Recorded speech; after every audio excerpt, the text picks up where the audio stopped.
जिसमें अब हम सुनने जा रहे हैं गंगा आदि विविध तीर्थों की महिमा। उसके बाद सुनेंगे गया महात्म्य तथा गया क्षेत्र के तीर्थों में श्राद्ध आदि करने का फल। फिर गया के तीर्थों का महात्म्य तथा गया शीर्ष में पिंडदान की महिमा में विशाल की कथा। तो नमस्कार, जय श्री कृष्ण, जय श्री राम। कल तक हमने गरुड़ महापुराण की कथा को जहां पर विश्राम दिया था उसके आगे से आज सुनेंगे। आज की गरुड़ महापुराण की कथा भी बहुत महत्वपूर्ण होने वाली है। बहुत सारी चीजें, बहुत सारी बातें आज हम गरुड़ महापुराण से सीखने वाले हैं। तो चलिए प्रारंभ करते हैं।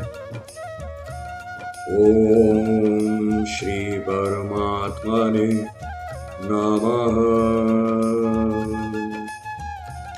नारायणं नमस्कृत्य नरं चैव नरोत्तमं देवीं सरस्वतीं व्यासं ततो जयमुदीरये। नरश्रेष्ठ भगवान श्री नर नारायण और भगवती सरस्वती तथा व्यास देव को नमन करके पुराण का प्रवचन प्रारंभ करता हूँ। तो कल जैसे कि मैंने आप लोगों को बताया था कि लक्ष्मी पूजा के बारे में बताऊंगा मैं, जो कि गरुड़ महापुराण में है। तो चलिए लक्ष्मी पूजा के बारे में सुनते हैं।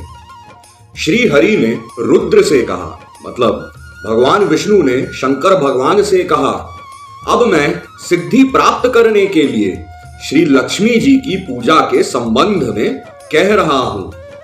सबसे पहले ओम श्रीं ह्रीं महालक्ष्म्ये नमः यह कहकर साधक श्राम श्रीं श्रूं श्रैं श्रौं श्रः इन बीज मंत्रों से क्रमशः हृदय, सिर, शिखा, कवच, नेत्र और अस्त्र में इस प्रकार से षडंगन्यास करे। ओम श्राम हृदयाय नमः, ओम श्रीं शिरसे स्वाहा, ओम श्रूं शिखायै वषट्, ओम श्रैं कवचाय हुं, ओम श्रौं नेत्रत्रयाय वषट्, ओम श्रः अस्त्राय फट्।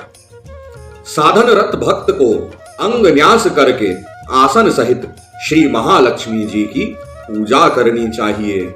इसके बाद 4 प्रकार के वर्णों से अनुरंजित पद्म गर्भ, 4 द्वार और 64 प्रकोष्ठों युक्त मंडल के मध्य लक्ष्मी और उनके अंगों का तथा एक कोण में दुर्गा, गण एवं गुरु का, तदनंतर अभीष्ट सिद्धि प्राप्त करने के लिए तत्पर साधक अग्नि आदि कोणों में क्षेत्रपाल देवों की पूजा करके हवन करे। तत्पश्चात वह ओम घम टम डम हम श्री महालक्ष्म्ये नमः इस महामंत्र से पूर्व उल्लिखित परिवार के सहित श्री महालक्ष्मी देवी का पूजन करे। और उसके बाद उस साधक को ओम सौम सरस्वत्यै नमः, ओम ह्रीं सौम सरस्वत्यै नमः, ओम ह्रीं वद वद वाग्वादिनी स्वाहा, ओम ह्रीं सरस्वत्यै नमः इन मंत्रों को कहकर सरस्वती को नमस्कार करना चाहिए। तो यह है श्री लक्ष्मी जी की पूजा का विधान। इस प्रकार से आप लक्ष्मी जी की पूजा करेंगे तो लक्ष्मी जी आपके पास आकर विराजमान अवश्य होंगी। इसके बाद अन्य और पूजा विधियों के बारे में बताया गया है, जो कि हमारे घर में आने वाले ब्राह्मण पंडित जी जो है पूजा करवा देते हैं, उनके बारे में बताया गया है। और उसके आगे ज्योतिष शास्त्र के बारे में बताया गया है। जो ज्योतिष चक्र में वर्णित नक्षत्र हैं, उनके देवता एवं कतिपय शुभ अशुभ योगों तथा मुहूर्तों का वर्णन है। ग्रह दशा, यात्रा शकुन, छींक का फल तथा सूर्य चक्र आदि का निरूपण, यह सब बताया गया है। तो यह सब जो है ज्योतिष आप लोगों को बता सकते हैं, ज्योतिष जो होते हैं वह बता सकते हैं। फिर रत्नों के प्रादुर्भाव का आख्यान तथा वज्र, हीरे की परीक्षा, इसके बारे में बताया गया है, जो कि आपको ज्योतिषाचार्यों से पूछेंगे तो वह आपको बता देंगे। अब हम आगे की कड़ी बढ़ाते हैं गरुड़ महापुराण की, जिसमें अब हम सुनने जा रहे हैं गंगा आदि विविध तीर्थों की महिमा। उसके बाद सुनेंगे गया महात्म्य तथा गया क्षेत्र के तीर्थों में श्राद्ध आदि करने का फल। फिर गया के तीर्थों का महात्म्य तथा गया शीर्ष में पिंडदान की महिमा में विशाल की कथा। अब सूत जी कहते हैं नैमिषारण्य वासियों से और शौनक मुनि से, हे शौनक, अब मैं समस्त तीर्थों का वर्णन करूंगा। जितने भी तीर्थ हैं उनमें गंगा उत्तमोत्तम तीर्थ है। यद्यपि गंगा सर्वत्र सुलभ है, किंतु हरिद्वार, प्रयाग एवं गंगा सागर के संगम इन 3 स्थानों में वह दुर्लभ है। प्रयाग परम श्रेष्ठ तीर्थ है, जो मरने वाले को मुक्ति और भुक्ति दोनों प्रदान करता है। इस महातीर्थ में स्नान करके जो अपने पितरों के लिए पिंडदान करते हैं, वे अपने समस्त पापों का विनाश कर सभी अभीष्टों की सिद्धि प्राप्त करते हैं। वाराणसी परम तीर्थ है। इस तीर्थ में भगवान विश्वनाथ और केशव सदैव निवास करते हैं। कुरुक्षेत्र भी बहुत बड़ा तीर्थ है। इस तीर्थ में दान आदि करने से यह भोग और मोक्ष दोनों की प्राप्ति करने वाला है। प्रभास श्रेष्ठतम तीर्थ है, जहां पर भगवान सोमनाथ विराजमान रहते हैं। द्वारका अत्यंत सुंदर नगरी है। यह मुक्ति भुक्ति दोनों को प्रदान करने वाली है। पूर्व दिशा में अवस्थित सरस्वती पुण्यदायिनी तीर्थ है। इसी प्रकार सप्त सारस्वत परम तीर्थ है। केदार तीर्थ समस्त पापों का विनाशक है। संभल ग्राम उत्तम तीर्थ है। बद्रिकाश्रम भगवान नर नारायण का महातीर्थ है, जो मुक्ति प्रदायक है। श्वेत द्वीप, मायापुरी यानी कि हरिद्वार, नैमिषारण्य, पुष्कर, अयोध्या, चित्रकूट, गोमती, वैनायक, रामगिर्याश्रम, कांचीपुरी, तुंगभद्रा, श्रीशैल, सेतुबंध, रामेश्वर, कार्तिकेय, भृगुतुंग, कामतीर्थ, अमरकंटक, महाकालेश्वर की निवास भूमि उज्जैनी, श्रीधर हरि का निवास स्थल कुब्जक, कुब्जाम्रक, कालसर्पी, कामद, महाकेशी, कावेरी, चंद्रभागा, विपाशा, एकाम्र, ब्रह्मेश, देवकोटक, रम्य, मथुरापुरी, महानद शोण तथा जम्बूसर नामक स्थानों को महातीर्थ कहा गया है। इन तीर्थों में सदा सूर्य, शिव, गणपति, महालक्ष्मी एवं भगवान हरि निवास करते हैं। यहाँ और अन्यान्य पवित्र स्थानों में किया गया स्नान, दान, जप, तप, पूजा, श्राद्ध तथा पिंडदान आदि अक्षय होता है। इसी प्रकार शालग्राम तथा पशुपत तीर्थ भी परम पवित्र तीर्थ हैं, जो भक्तों को सब कुछ प्रदान करते हैं। कोकामुख, वाराह, भांडीर और स्वामी नामक तीर्थ महातीर्थ के रूप में विख्यात हैं। लोहदंड नामक तीर्थ में महाविष्णु तथा मंदरा तीर्थ में मधुसूदन निवास करते हैं। कामरूप महान तीर्थ है। इस स्थान में कामाख्या देवी सदा विराजमान रहती हैं। पुंड्रवर्धन तीर्थ में भगवान कार्तिकेय प्रतिष्ठित रहते हैं। विरज, श्री पुरुषोत्तम, महेंद्र पर्वत, कावेरी, गोदावरी, पयोष्णी, वरदा, विंध्य और नर्मदा भेद नामक महातीर्थ समस्त पापों के विनाशक हैं। गोकर्ण, माहिष्मति, कलिंजर एवं श्रेष्ठ शुक्ल तीर्थ को महातीर्थ माना गया है। यहाँ पर स्नान करने से मोक्ष की प्राप्ति होती है। इस तीर्थ में भगवान शंखधारी हरि निवास करते हैं। भक्तों को सब कुछ देने वाले विरज तथा स्वर्णाक्षर तीर्थ भी उत्तम तीर्थ हैं। नंदी तीर्थ मुक्तिदायक और कोटि तीर्थों का फल प्रदान करने वाला है। नासिक, गोवर्धन, कृष्णा, वेणी, भीमरथी, गंडकी, इरावती, विंदुसर एवं विष्णु पादोदक महापुण्य प्रदायक परम तीर्थ हैं। ब्रह्मदान और इंद्रिय निग्रह महान तीर्थ हैं। दम तथा भाव शुद्धि श्रेष्ठ तीर्थ है। ज्ञान रूपी सरोवर और ध्यान रूपी जल में राग द्वेष आदि रूप मल का नाश करने के लिए ऐसे मानस तीर्थ में जो मनुष्य स्नान करता है वह परम गति को प्राप्त होता है। यह तीर्थ है, यह तीर्थ नहीं है जो लोग इस प्रकार के भेद ज्ञान को रखते हैं उन्हीं लोगों के लिए तीर्थ गमन और उसके उत्तम फल का विधान किया गया है। किंतु जो सर्वत्र ब्रह्ममय हैं ऐसा स्वीकार करते हैं उनके लिए कोई भी स्थान अतीर्थ नहीं है। इन सभी में स्नान, दान, श्राद्ध, पिंडदान आदि कर्म करने से अक्षय फल प्राप्त होता है। समस्त पर्वत, समस्त नदियां एवं देवता, ऋषि मुनि तथा संतों आदि से सेवित स्थान तीर्थ ही हैं। इदं तीर्थमिदं नेति ये नरा भेद दर्शिनः तेषां विधीयते तीर्थगमनं तत्फलं च यत् सर्वं ब्रह्मेति यो वेत्ति न तीर्थं तस्य किंचन एतेषु स्नान दानानि श्राद्धं पिंडं थाक्षयं सर्वानद्यः सर्वशैलाः तीर्थं देवादिसेवितम्। श्रीरंगपत्तनम भगवान हरि का महान तीर्थ है। ताप्ती एक श्रेष्ठ महानदी है। सप्त गोदावरी एवं कोणगिरी भी महातीर्थ हैं। कोणगिरी तीर्थ में महालक्ष्मी नदी के रूप में स्वयं विराजमान रहती हैं। सह्य पर्वत पर भगवान देव देवेश्वर एक वीर तथा महादेवी सुरेश्वरी निवास करती हैं। गंगा द्वार, कुशावर्त, विंध्य पर्वत, नीलगिरी और कनखल इन महातीर्थों में जो व्यक्ति स्नान करता है वह पुनः संसार में जन्म नहीं लेता।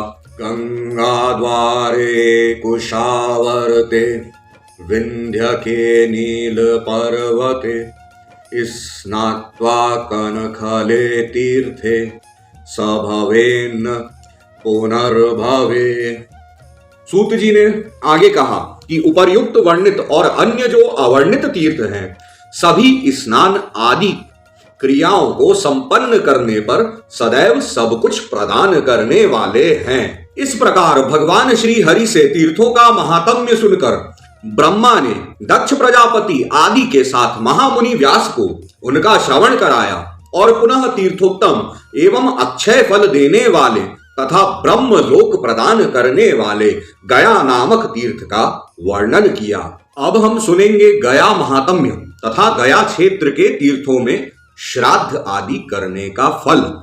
तो ब्रह्मा जी ने व्यास जी से कहा, हे व्यास जी, मैं भुक्ति और मुक्ति प्राप्त करने वाले परम सार स्वरूप उत्तम गया महात्म्य को संक्षेप में कहूंगा, आप सुने। पूर्व काल में गय नामक परम वीर्यवान एक असुर हुआ। उसने सभी प्राणियों को संतप्त करने वाली महान दारुण तपस्या की। उसकी तपस्या से संतप्त देवगण उसके वध की इच्छा से भगवान श्री हरि की शरण में गए। श्री हरि ने उनसे कहा, आप लोगों का कल्याण होगा, इसका महादेह गिराया जाएगा। देवताओं ने बहुत अच्छा इस प्रकार कहा। एक समय शिव जी के पूजा के लिए क्षीर समुद्र से कमल लाकर गय नाम का वह बलवान असुर विष्णु माया से विमोहित होकर कीकट देश में शयन करने लगा और उसी स्थिति में वह विष्णु की गदा के द्वारा मारा गया। भगवान विष्णु मुक्ति देने के लिए गदाधर के रूप में गया में स्थित हैं। गयासुर के विशुद्ध देह में ब्रह्मा, जनार्दन, शिव तथा प्रपितामह स्थित हैं। विष्णु ने वहां की मर्यादा स्थापित करते हुए कहा कि इसका देह पुण्य क्षेत्र के रूप में होगा। यहाँ जो भक्ति, यज्ञ, श्राद्ध, पिंडदान अथवा स्नान आदि करेगा वह स्वर्ग तथा ब्रह्मलोक में जाएगा, नरकगामी नहीं होगा। पितामह ब्रह्मा ने गया तीर्थ को श्रेष्ठ जानकर वहां यज्ञ किया और ऋत्विक रूप में आए हुए ब्राह्मणों की पूजा की। ब्रह्मा ने वहां रसवती अर्थात जल से परिपूर्ण एक विशाल नदी, वापी, जलाशय आदि तथा विविध भक्ष्य, भोज्य, फल आदि और कामधेनु की सृष्टि की। तदनंतर ब्रह्मा ने इन सब साधनों से संपन्न 5 केश के परिक्षेत्र में फैले हुए उस गया तीर्थ का दान उन ब्राह्मणों को कर दिया। ब्राह्मणों ने उस धर्म यज्ञ में दिए गए धन आदि के दान को लोभवश ही स्वीकार किया था। अतः उसी काल से वहां के ब्राह्मणों के लिए यह शाप हो गया कि तुम्हारे द्वारा अर्जित विद्या और धन 3 पुरुष पर्यंत अर्थात 3 पीढ़ियों तक स्थायी नहीं रहेगा। तुम्हारे इस गया परिक्षेत्र में प्रवाहित होने वाली रसवती नदी जल एवं पत्थरों के पर्वत मात्र के रूप में ही अवस्थित रहेगी। संतप्त ब्राह्मणों के द्वारा प्रार्थना करने पर प्रभु ब्रह्मा ने अनुग्रह किया और कहा, गया में जिन पुण्यशाली लोगों का श्राद्ध होगा वे ब्रह्मलोक को प्राप्त करेंगे। उनके द्वारा मैं भी अपने को पूजित स्वीकार करूंगा। ब्रह्म ज्ञान, गया श्राद्ध, गौशाला में मृत्यु तथा कुरुक्षेत्र में निवास, ये चारों मुक्ति के साधन हैं। ब्रह्म ज्ञानम गया श्राद्धम गोगृहे मरणम तथा वासः पुंसां कुरुक्षेत्रे मुक्तिरेषा चतुर्विधा। फिर आगे ब्रह्मा जी व्यास जी से कहते हैं, हे व्यास जी, सभी समुद्र, नदी, वापी, कूप, तड़ग आदि जितने भी तीर्थ हैं वे सब इस गया तीर्थ में स्वयमेव स्नान करने के लिए आते हैं, इसमें संदेह नहीं है। गया में श्राद्ध करने से ब्रह्म हत्या, सुरापान, स्वर्ण की चोरी, गुरु पत्नी गमन और उक्त संसर्ग जनित सभी महापातक नष्ट हो जाते हैं। ब्रह्म हत्या सुरापानम स्तेयम गुरुवम गगनागम पापम तत्संगजम सर्वम गया श्राद्धाद विनश्यति। आगे कहते हैं ब्रह्मा जी, जिनकी संस्कार रहित दशा में मृत्यु हो जाती है अथवा जो मनुष्य, पशु तथा चोर द्वारा मारे जाते हैं या जिनकी मृत्यु सर्प के काटने से होती है, वे सभी गया श्राद्ध कर्म के पुण्य से बंधन मुक्त होकर स्वर्ग चले जाते हैं। गया तीर्थ में पितरों के लिए पिंडदान करने से मनुष्य को जो फल प्राप्त होता है 100 करोड़ वर्षों में भी उसका वर्णन मेरे द्वारा नहीं किया जा सकता है। ब्रह्मा जी ने पुनः व्यास जी से कहा, कीकट देश में गया पुण्यशाली है, राजगृह, वन तथा विषय चारण परम पवित्र है एवं नदियों में पुनः पुनः नामक नदी श्रेष्ठ है। गया तीर्थ में पूर्व, पश्चिम, दक्षिण और उत्तर में मुंड पृष्ठ नामक तीर्थ है, जिसका मान 2.5 कोश विस्तृत कहा गया है। गया क्षेत्र का परिमाण 5 कोश और गया शिर का परिमाण 1 कोश है। वहां पर पिंडदान करने से पितरों को शाश्वत तृप्ति हो जाती है। पंचक्रोशम गया क्षेत्रम क्रोशमेकम गया शिरः तत्र पिंड प्रदानेन तृप्तिर्भवति शाश्वती। फिर आगे ब्रह्मा जी व्यास जी से कहते हैं, विष्णु पर्वत से लेकर उत्तर मानस तक का भाग गया का सिर माना गया है। उसी को फल्गु तीर्थ भी कहा जाता है। यहाँ पर पिंडदान करने से पितरों को परम गति प्राप्त होती है। गया गमन मात्र से ही व्यक्ति पितृ ऋण से मुक्त हो जाता है। यानी कि आप लोग गया जाएंगे अगर तो आपका पितृ ऋण माफ हो जाएगा, मुक्त हो जाएगा। गया गमन मात्रेण पितृणाम नृणो भवेत्। आगे ब्रह्मा जी व्यास जी को बताते हैं कि गया क्षेत्र में भगवान विष्णु पितृ देवता के रूप में विराजमान रहते हैं। पुंडरीकाक्ष उन भगवान जनार्दन का दर्शन करने पर मनुष्य अपने तीनों ऋणों से मुक्त हो जाता है। गया तीर्थ में रथ मार्ग तथा रुद्र पद आदि में कालेश्वर भगवान केदारनाथ का दर्शन करने से मनुष्य पितृ ऋण से विमुक्त हो जाता है। वहां पितामह ब्रह्मा का दर्शन करके वह पाप मुक्त और प्रति पितामह का दर्शन कर अनामय लोक की प्राप्ति करता है। उसी प्रकार गदाधर पुरुषोत्तम भगवान विष्णु को प्रयत्न पूर्वक प्रणाम करने से उसका पुनर्जन्म नहीं होता है।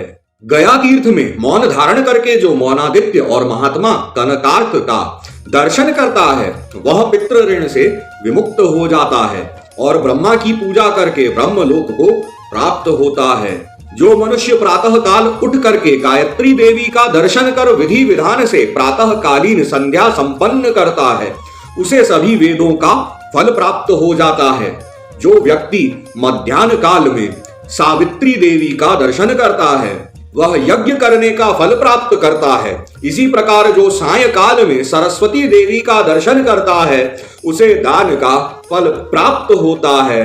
यहाँ पर्वत पर विराजमान भगवान शिव का दर्शन करके मनुष्य अपने पितृ ऋण से विमुक्त हो जाता है। धर्मारण्य और उस पवित्र वन के स्वामी धर्म स्वरूप देव का दर्शन करने से समस्त ऋण नष्ट हो जाते हैं। इसी प्रकार गृध्रेश्वर महादेव का दर्शन करके कौन ऐसा व्यक्ति है जो भव बंधन से विमुक्त नहीं हो सकता है। प्राणी धेनुवन गो प्रचार तीर्थ नामक महातीर्थ में धेनु का दर्शन करके अपने पितरों को ब्रह्मलोक ले जाता है। प्रभास तीर्थ में प्रभासेश्वर शिव का दर्शन लाभ करके मनुष्य परम गति को प्राप्त होता है। कोटीश्वर और अश्वमेध का दर्शन करने पर ऋण का विनाश हो जाता है। स्वर्ग द्वारेश्वर का दर्शन करके मनुष्य भव बंधन से विमुक्त हो जाता है।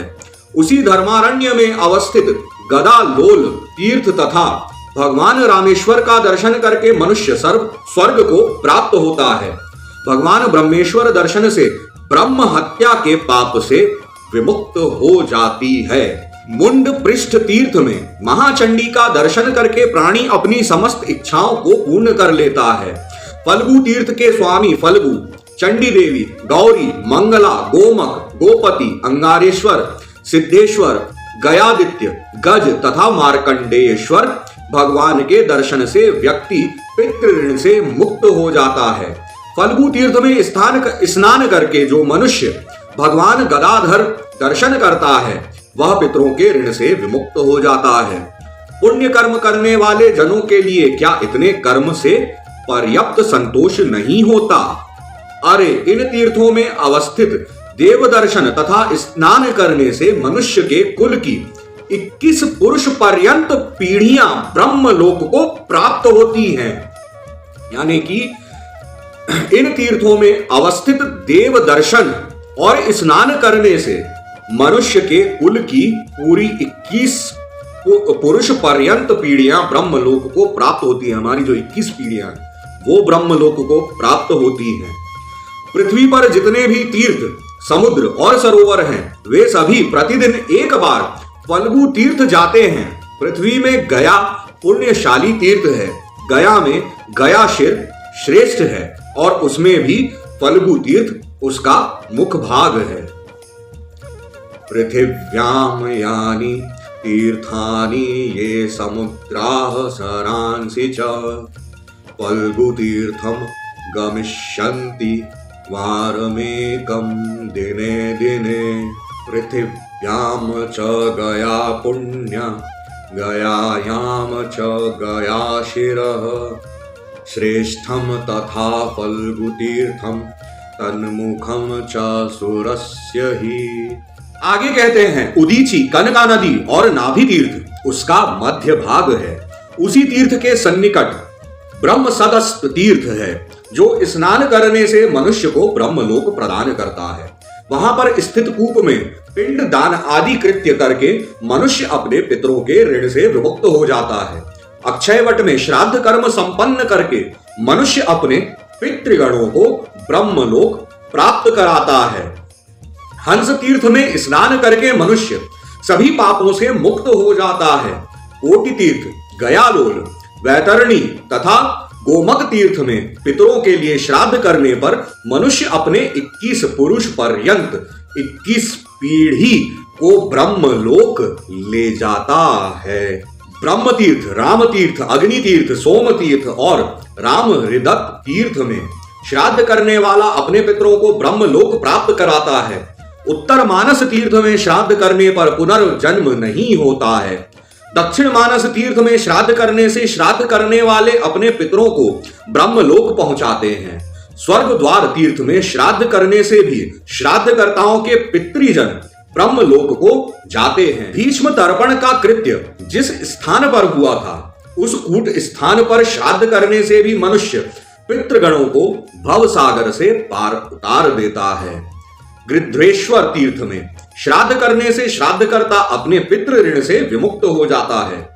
धेनुकारण्य में श्राद्ध करके तिल से बनी हुई गौ का दान करने वाला व्यक्ति यदि स्नान करके वहां पर अवस्थित धेनु मूर्ति का दर्शन करता है तो निश्चित ही वह अपने पितृजनों को ब्रह्मलोक पहुंचाता है। इंद्र तीर्थ, वासव तीर्थ, राम तीर्थ, वैष्णव तीर्थ तथा महानदी के पवित्र तीर्थ पर श्राद्ध करने वाला मनुष्य पितरों को ब्रह्मलोक ले जाता है।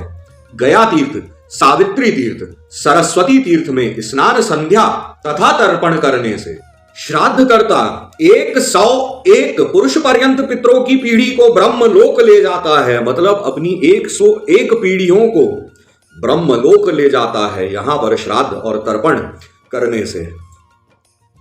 संयत मन से पितरों के प्रति ध्यान लगाकर मनुष्य को ब्रह्म योनि नामक तीर्थ को विधिवत पार करना चाहिए। वहां पर पितृगणों एवं देवों का तर्पण करके मनुष्य पुनः गर्भ यंत्रणा के संकट में नहीं पड़ता है।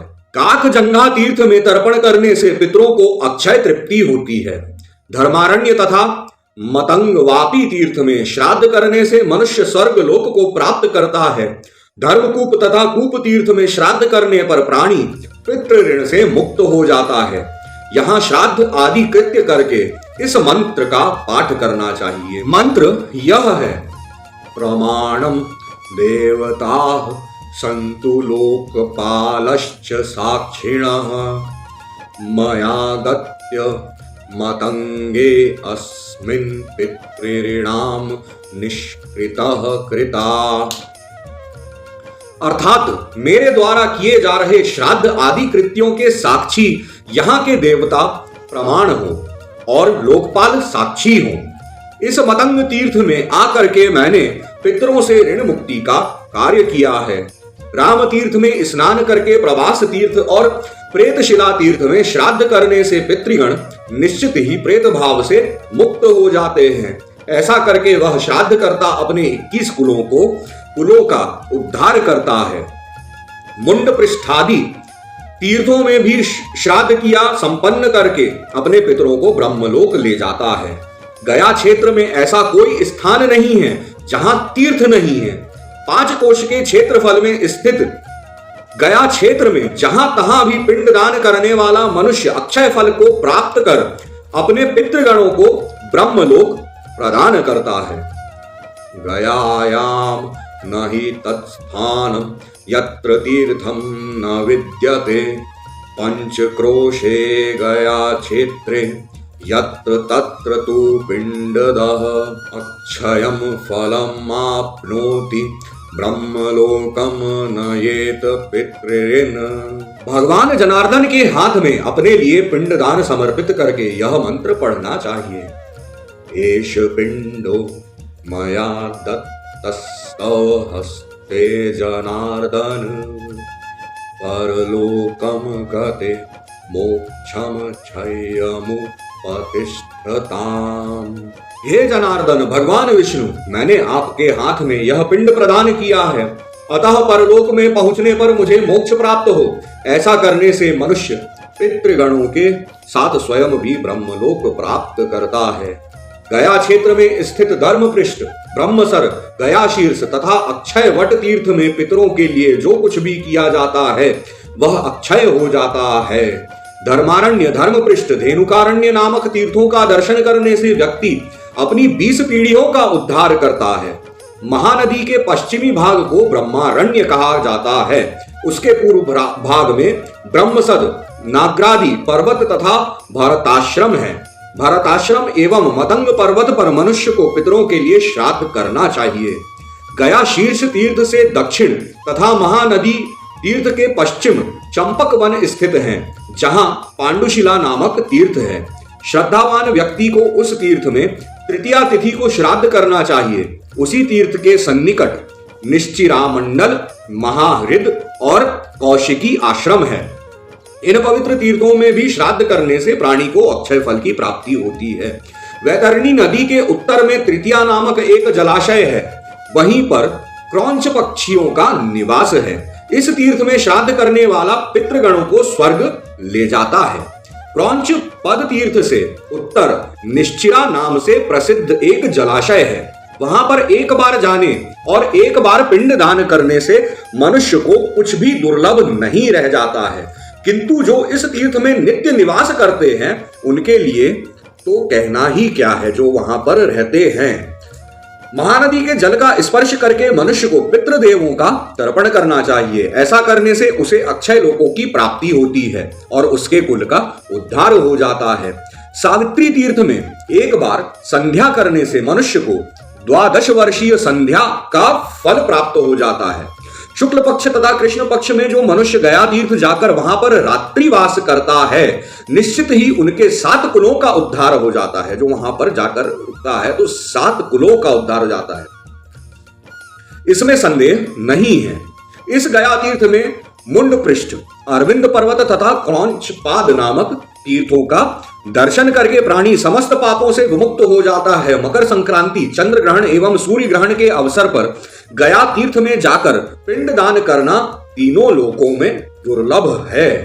महारिद, कौशिकी, मूल क्षेत्र तथा गृध्रकूट पर्वत की गुफा में श्राद्ध करने पर महाफल की प्राप्ति होती है, जहां भगवान महेश्वर शिव की जटाओं से निकली हुई गंगा की माहेश्वरी धारा प्रवाहित है। वहां श्राद्ध करके मनुष्य को ऋण मुक्त होना चाहिए। उसी क्षेत्र में तीनों लोकों में विश्रुत पुण्यतमा विशाला नामक नदी तीर्थ है, जहां पर श्राद्ध करने से व्यक्ति अग्निष्टोम नामक यज्ञ का फल प्राप्त करता है एवं मृत्यु के पश्चात उसको स्वर्गलोक प्राप्त होता है। श्राद्धकर्ता को उस क्षेत्र में स्थित मासपद नाम से विख्यात तीर्थ के जल में स्नान करके वाजपेय यज्ञ का फल प्राप्त करना चाहिए। रविपाद नामक तीर्थ में पिंडदान करके पतित जनों को अपना उद्धार करना चाहिए।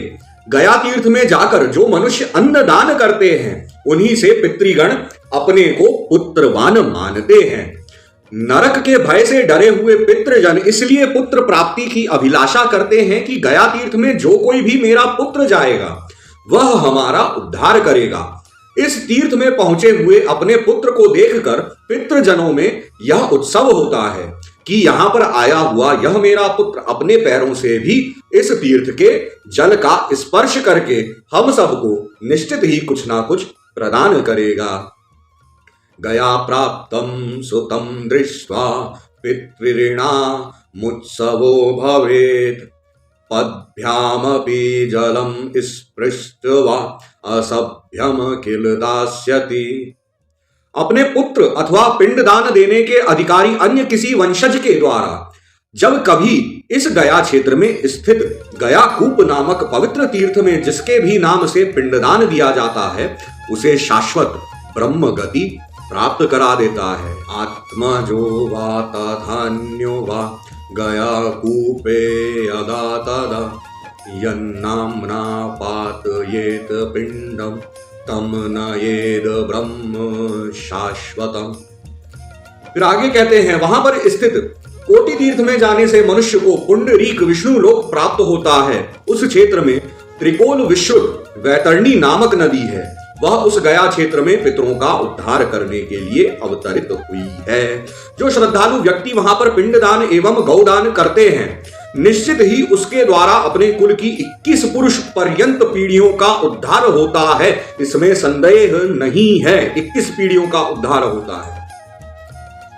या सा वैतरणी नाम पितृषु लोकेषु विश्रुता सावतीर्णा गया क्षेत्रे पितृणाम तारणाय ही। और आगे कहते हैं यदि मनुष्य किसी समय गया तीर्थ की यात्रा करता है तो वहां पर उसके द्वारा उन्हीं कुल के ब्राह्मणों को भोजन करवाना चाहिए जिनका ब्रह्मा ने अपने यज्ञ में वर्ण किया था। उस गया तीर्थ में ब्रह्मपद तथा सोमपान नामक तीर्थ उन्हीं ब्राह्मणों के स्थान हैं जिनका निर्माण ब्रह्मा जी ने किया था। इन ब्रह्मा के द्वारा प्रकल्पित तीर्थ पुरोहितों की पूजा करने पर पितृगणों के देवता भी पूजित हो जाते हैं। उस गया तीर्थ में हव्य कव्य आदि पकवान के द्वारा वहां के ब्राह्मणों को विधिवत संतुष्ट करना चाहिए। गया में निवास तथा देह परित्याग की भी विधि है। उत्तमोत्तम गया क्षेत्र में जो वृषोत्सर्ग करता है उसे 100 अग्निष्टोम यज्ञों का पुण्य लाभ होता है, इसमें संदेह नहीं है। बुद्धिमान मनुष्य को इस गया क्षेत्र में अपने लिए भी तिल रहित पिंडदान करना चाहिए और अन्य व्यक्तियों के लिए भी पिंडदान करना चाहिए। आगे ब्रह्मा जी व्यास जी से कहते हैं कि हे व्यास जी, जाति के जितने भी पितृ, बंधु, बांधव एवं सुहृद जन हो, उन सभी के लिए गया भूमि में विधि पूर्वक पिंडदान किया जा सकता है। राम तीर्थ में स्नान करके मनुष्य 100 गोदान का फल प्राप्त करता है। मतंग वापी में स्नान करके 1,000 गायों के दान का फल प्राप्त होता है। निश्चिरा संगम में स्नान करके मनुष्य अपने पितृजनों को ब्रह्मलोक ले जाता है। वशिष्ठाश्रम में स्नान करने से वाजपेय यज्ञ का फल प्राप्त होता है। महाकौशिकी तीर्थ में निवास करने से अश्वमेध यज्ञ का फल प्राप्त होता है। ब्रह्म सरोवर के निकट संसार को पवित्र करने वाली प्रसिद्ध अग्निधारा नामक नदी प्रवाहित होती है, उसी को कपिला कहते हैं। इस नदी में स्नान करके कृत्य हुआ श्रद्धालु व्यक्ति पितरों के लिए श्राद्ध करके अग्निष्टोम यज्ञ का फल प्राप्त करता है। कुमार धारा में श्राद्ध करके मनुष्य को अश्वमेध यज्ञ का फल प्राप्त करना चाहिए और वहां पर स्थित कुमार देव को प्रणाम निवेदन करके उसे मोक्ष प्राप्त कर लेना चाहिए। सोमकुंड तीर्थ में स्नान करके मनुष्य सोमलोक को जाता है। संवर्ग वापी नामक तीर्थ में स्नान करके पिंडदान करने वाला प्राणी महासौभाग्यशाली होता है, बन जाता है। प्रेतकुंड तीर्थ में पिंडदान करने से मनुष्य सभी पापों से विमुक्त हो जाता है। देव नदी, लेलिहान, मथन, जनुगर्तक तथा इसी प्रकार के अन्य पवित्र तीर्थों में पिंडदान करने वाला मनुष्य अपने पितृजनों को तार देता है। गया क्षेत्र में वशिष्ठेश्वर आदि देवताओं को प्रणाम करके प्राणी सभी ऋणों से विमुक्त हो जाता है। तो यहाँ पर आज हम कथा को विश्राम देते हैं, जहां पर हमने जाना गया महात्म्य तथा गया क्षेत्र के तीर्थों में श्राद्ध आदि करने का फल। कल हम सुनेंगे गया के तीर्थों का महात्म्य तथा गया शीर्ष में पिंडदान की महिमा में विशाल की कथा, और सुनेंगे गया तीर्थ में पिंडदान की महिमा के बारे में और गया के तीर्थों की महिमा तथा आदि गदाधर का महात्म्य। तो चलिए कल मिलते हैं। हमारे ऊपर हमारे पितरों की कृपा हमेशा बनी रहे, इस प्रकार की प्रार्थना हम इस पितृपक्ष में हमारे पितरों से करें और हमारे पितरों का कल्याण हो, इसकी प्रार्थना हम करें और गरुड़ महापुराण का श्रवण करें, जिससे हमारे पितरों को संतुष्टि प्राप्त हो, जो कि अभी हमारे इस लोक पर आए हुए हैं। आप सभी का बहुत बहुत धन्यवाद।